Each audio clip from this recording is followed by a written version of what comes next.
Hello dear students, I hope all are fine.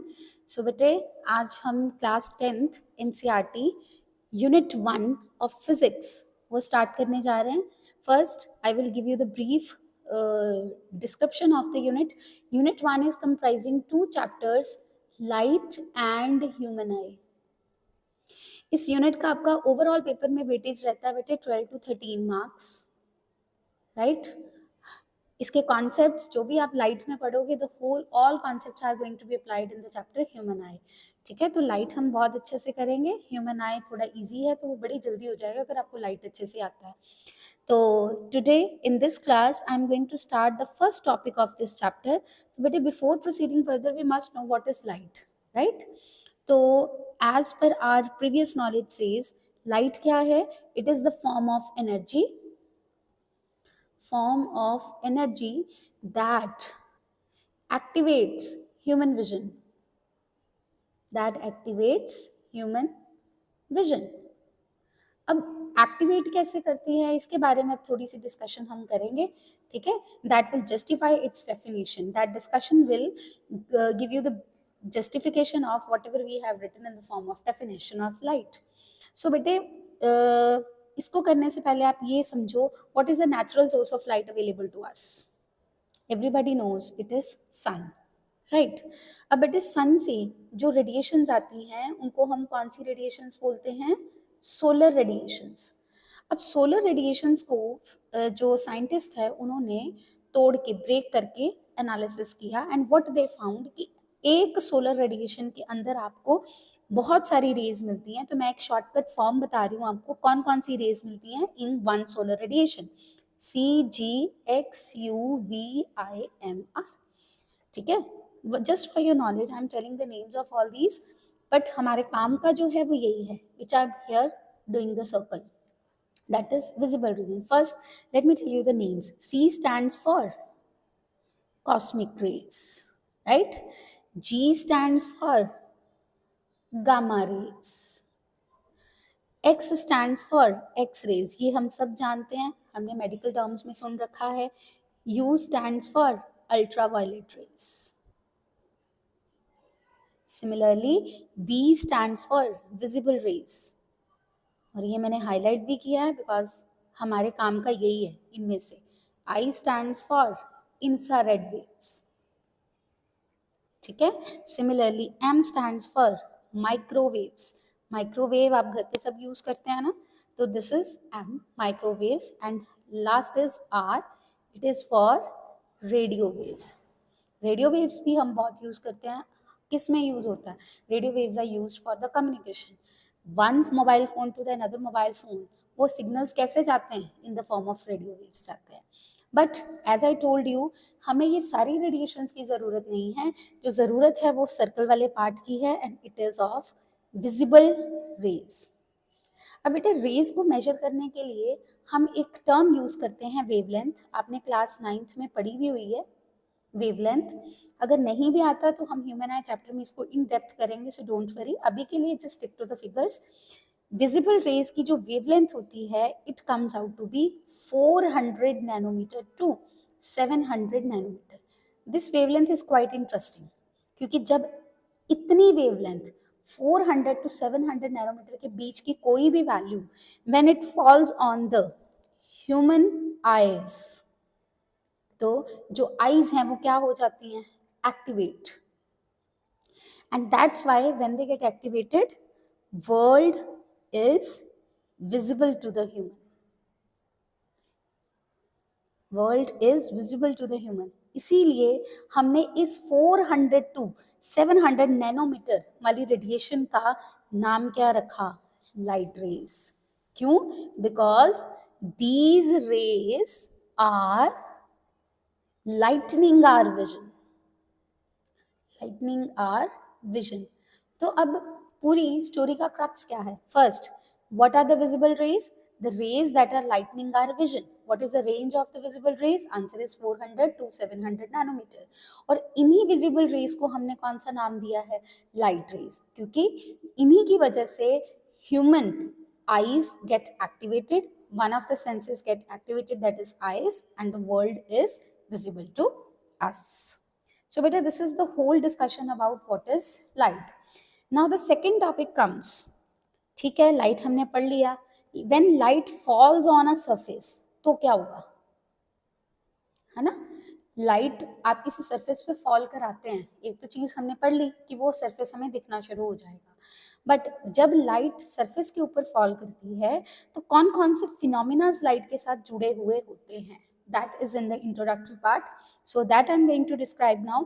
सो बेटा, first phenomena, इधर light can bounce back, जिसको हम कौन सा फिनोमिना बोलते हैं, रिफ्लेक्शन ऑफ लाइट. ठीक है, इन डिटेल पढ़ते हैं इन सारे फिनोमिनास को. तो रिफ्लेक्शन ऑफ लाइट क्या है, इधर लाइट कैन बाउंस बैक, मतलब जैसे आई है वैसे ही वापस हो गई. सेकेंड पार्ट हो सकता है वहां पे क्या हो गई है, absorbed. The other phenomena when light falls on the surface associated with it absorption. So I will write absorption, मतलब लाइट सारी की सारी एब्जॉर्ब हो गई है. थर्ड थिंग इज, ना तो रिफ्लेक्ट हुई है ना तो वो एब्जॉर्ब हो गई है. आपका माइंड क्या कहता है, वो क्या हुई होगी, obviously it has passed. So I will say it is transmitted. Okay, it is transmitted मतलब पास हो गई, पेनिट्रेट कर गई. ठीक है, to penetrate through the surface.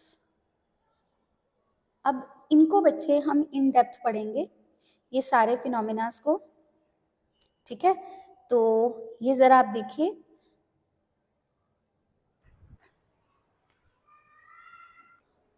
हाँ जी. सो बेटा, now I am going to cover the each three parts in brief detail, right? So first is reflection of light. अब रिफ्लेक्शन ऑफ लाइट आप 8th स्टैंडर्ड से पढ़ के आ रहे हो. रिफ्लेक्शन ऑफ लाइट क्या होता है, when light strikes on the polished surface, when it strikes on the polished surface, it reflects back. ठीक है, ये डायग्राम मैं आपको हल्का सा बना के दिखाती हूँ.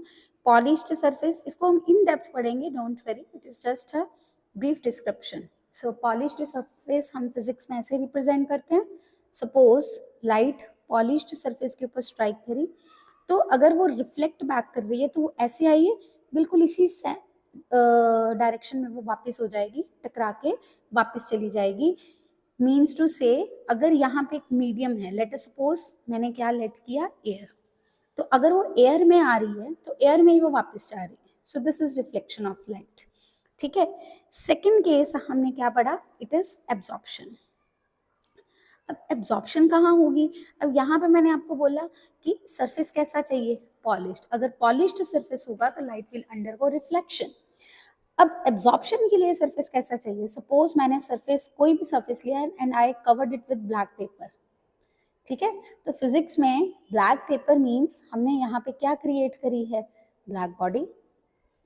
अब ब्लैक बॉडी क्या करेगी, it will absorb all the radiations,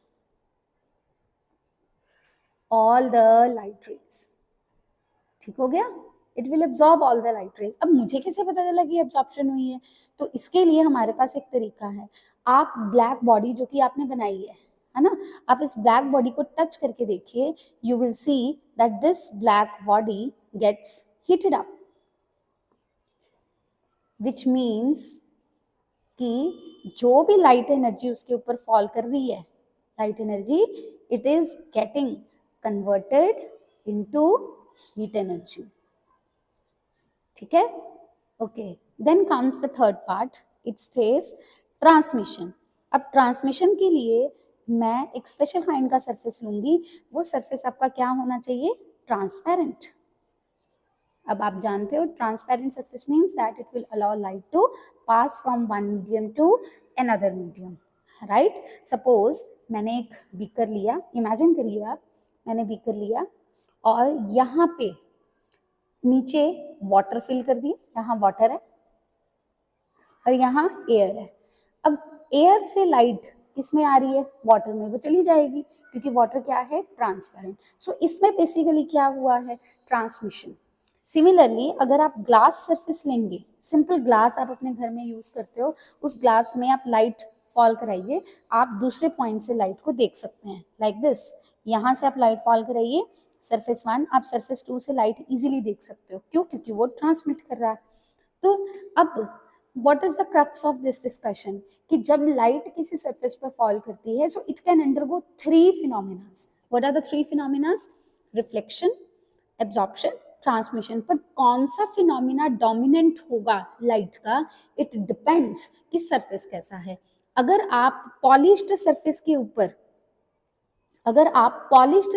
ऊपर लाइट को फॉल करा रहे हो, it will undergo reflection, right. But अगर आपका सरफेस ब्लैक बॉडी है तो डोमिनेंट फिनोमिना कौन सा होगा? एब्जॉर्प्शन। और अगर आपका जो सरफेस है, if it is transparent like glass, तो फिर कौन सा फिनोमिना डोमिनेंट होगा? ट्रांसमिशन। तो समझ में क्या आया यहाँ से कि लाइट जब किसी सरफेस पे स्ट्राइक करेगी तो ये तीनों होंगे, लेकिन तीनों में से किसी एक का रेशो ज्यादा होगा। वो क्यों ज्यादा होगा? क्योंकि सरफेस का टाइप वैसा है। अगर ब्लैक बॉडी है तो उस हिसाब से होगा, ट्रांसपेरेंट है तो उस हिसाब से होगा, रिफ्लेक्शन है तो इस हिसाब से होगा। ठीक है। तो बट मैक्सिमम पार्ट कोई एक फिनोमिना का होगा, वो सरफेस पे डिपेंड करता है। आई होप बेटा this particular part is clear. ठीक है। अब हमारे 10th स्टैंडर्ड में इन तीनों में से क्या पढ़ना है हमने?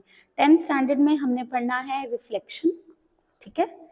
उसके बाद then is transmission, there is another name for it, मैं आपको बताऊंगी क्या है जब हम चैप्टर कंटिन्यू करेंगे फर्दर। एब्जॉर्प्शन हमने नहीं पढ़ना। ठीक है। तो this is not in our syllabus, so we will be focusing upon these two phenomena. So chapter first light का फर्स्ट हाफ रिफ्लेक्शन के ऊपर बेस्ड है, चैप्टर लाइट का जो सेकंड हाफ है वो ट्रांसमिशन के ऊपर बेस्ड है। ठीक है। तो अभी हमने नेक्स्ट वीडियो में आई विल कवर और I will start the reflection part of the chapter. Till then आप इतना इंट्रोडक्टरी वीडियो सुनो, इसको अच्छे से समझो, and then I will explain the reflection part in the next video. So stay tuned and happy learning. Thank you.